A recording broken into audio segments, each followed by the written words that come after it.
Hi, I'm Tuulia of Honesty Europe here in Orivesi, Finland, in the cabins where we lead me and Pete many of the retreats.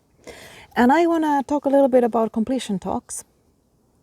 So completion talks or honest conversations are talks where we go and talk with people in our lives, especially the important close ones like parents, our children, our siblings, friends, current or ex-lovers or partners, and other people like that, with the idea that whatever is currently incomplete for us, we want to complete that so that there's nothing between me and the other person, something that is hampering our connection or hampering my well-being and my happiness by having these recurring thoughts of being angry at somebody, being sad, having a secret, or just acknowledging how much I appreciate them, or apologizing, or whatever seems to be incomplete and once in a while occupies our thoughts.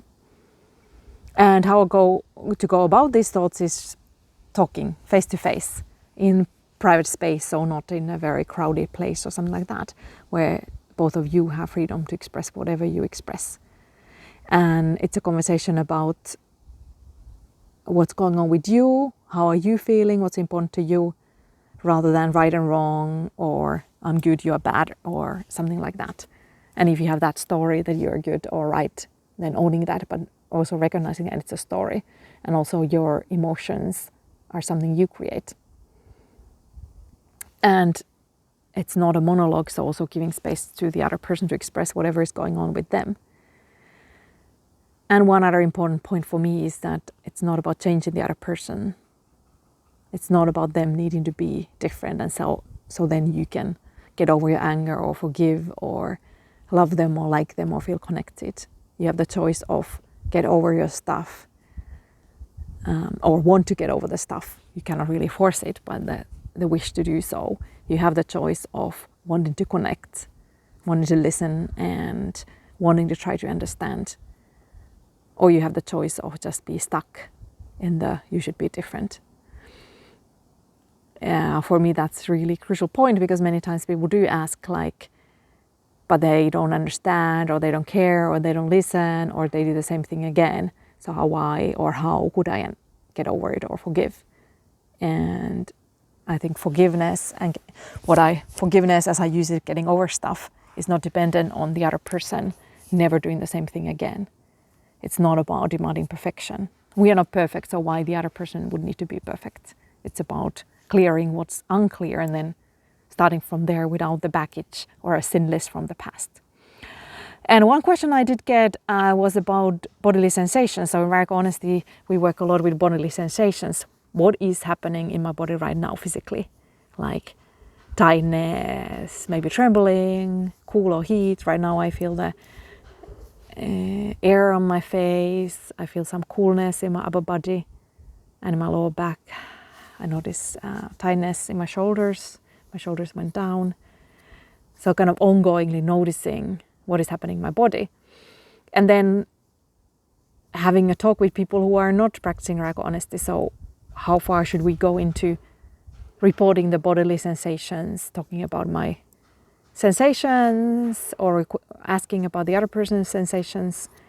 And for me, that's really not so important.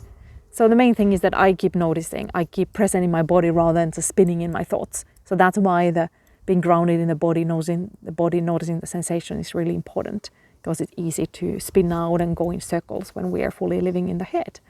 And again, this is not about perfection either. So if we notice that we are caught in right and wrong debate, or who said what debate, or trying to convince the other one of my point of view, or something like that, or being just like having a very heady intellectual talk, then it's like, this is not the talk I want to have. I want to talk about my emotions. I want to hear about how you feel, what's important to you, what's going on with you. And then noticing ongoingly what's happening in my body. And of course you can mention there's heat in my face, or I notice my hands are trembling, I notice tears are coming up, my stomach is hurting or tight. The other person will understand that. And if you have a half a minute laundry list of ooh, little tightness in my left index finger. I notice the seat under my butt. I notice some heat in my left ear. This might not be very interesting for the other person or really supporting the understanding of what's really going on. But the basic reporting is totally fine and good. Yeah. So good luck with your honest talks, checking in who you once in a while think about and notice there's something that is not quite finished between you guys, or something that you didn't talk about enough, or something that is troubling you, or just all the appreciation you have for them that you didn't really express. And then notice ongoingly what is happening in your body while you talk. And even before the talk, especially if you're nervous, start it with like some strong breathing. Notice your butt on the seat. Notice your feet against the ground. Notice, kind of do a little scan what's happening in your body, and then start. Like, support your nervous system with grounding. Support yourself by grounding into the here and now. And if the other person is open to this, you can also do like 3 big breaths together. And that in that way you kind of sync your nervous systems, and you're kind of more in tune already before starting the talk. And some people don't feel that at all good or natural, or if there's a lot of anger or something bubbling up, then bringing together might not be the thing to do. And with some people that might really support, and you can always do that alone as well. Yeah, for me, the main thing is that you talk and let yourself know. And if you get a bit messy, that's fine. It's better to get messy and then clean it up and explain more than stay silent and try to have perfect sentences and so on. The main thing is it's you noticing your body, expressing what's truly alive in you, looking the other person into the eyes, look at them. And maybe towards the end of the talk, you also have some appreciations arising. I appreciate you for listening to me. I appreciate you for talking to me. I appreciate you for being here. I appreciate you for sharing how this is for me, for you, and so on. All right, so this is about completion talks, aka honest conversations. Let me know if you have more questions. Ciao!